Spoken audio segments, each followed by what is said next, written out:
নবী সাল্লাল্লাহু আলাইহি ওয়াসাল্লাম বলেছেন, বলেন সাল্লাল্লাহু আলাইহি ওয়াসাল্লাম, চার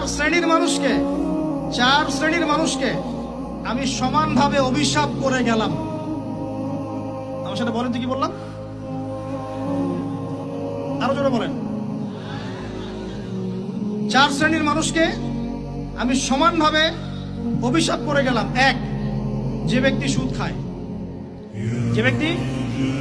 দুই, যে ব্যক্তি সুদ দেয়, তিন, যে ব্যক্তি সাক্ষী থাকে, চার, যে ব্যক্তি লিখে রাখে। আর নবীজি বলেছেন, এক দিরহাম সুদ যে খায় সে যেন 36 বার জেনা করল।